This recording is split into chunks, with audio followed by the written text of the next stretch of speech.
what do I do? And they're asking for help, right? Exactly. So you can see again, they've been sitting here in this traffic, and we understand maybe 5-6 hours now. Let's show you exactly where this is on the map. First of all, here in the valley, very light day, but you are going to see wet roadways. You know what, Scotty, show everybody at home. That's the 101 here in North Scottsdale. You can see how slick those roads are, so be careful as you head out. But let's take you up to the northwest part of our state. The I-40 is shut down from Kingman further south here because of that jackknife semi. We need to avoid this area altogether. I-40 eastbound is also closed at the 89. 89 itself closed down to Chino Valley. In the Flagstaff area, the 89A is closed from Sedona up to the I-17. No big surprise. Those are the switchbacks. I-17 shut down just the northbound side, starting at that 179 junction. That, of course, is the turnoff for Sedona. You won't be able to head north into Flagstaff. And it's kind of tough to see because the sun hasn't come up yet, but that's the I-17. Well, we can see of it just a little bit south of Flagstaff, and you can understand why DPS and ADOT have chosen to shut down this portion of the freeway in the high country. Speaking of ADOT, Kylie this morning tag teaming with me on these roadways, and you're standing by with ADOT. They've got hundreds of plows throughout our state trying to plow those roads.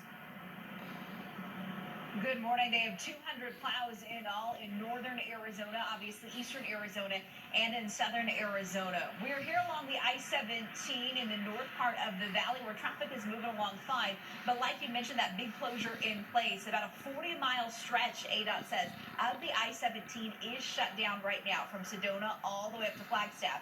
So you are not able to get up to Flagstaff this morning if you are watching us.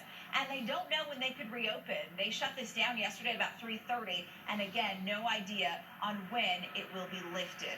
We know right now ADOT crews, they're plowing the 17 and the many highways that are shut down. State Route 87, they tell me, is also a big one because that's closed. The I-40, obviously, like Gina mentioned too. And these back-to-back-to-back storms have created some big trouble because just as crews clear a stretch, more snow falls, and then they have to do it all over again. These snowplow operators are working around the clock. They've got 12-hour shifts. There are 400 people who are trained to work the plows, including some people from Phoenix who went up there before the storm. And we just talked to ADOT this morning about what factors in to their decision-making when they do have to make those difficult decisions and shut down big interstates like the I-17. We have to make decisions about how the conditions are. Have they become treacherous enough?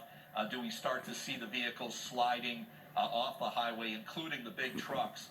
We don't want that to continue to happen, so that closure goes into effect until our plow crews can get the job done, clear the highway enough that travel is that much safer.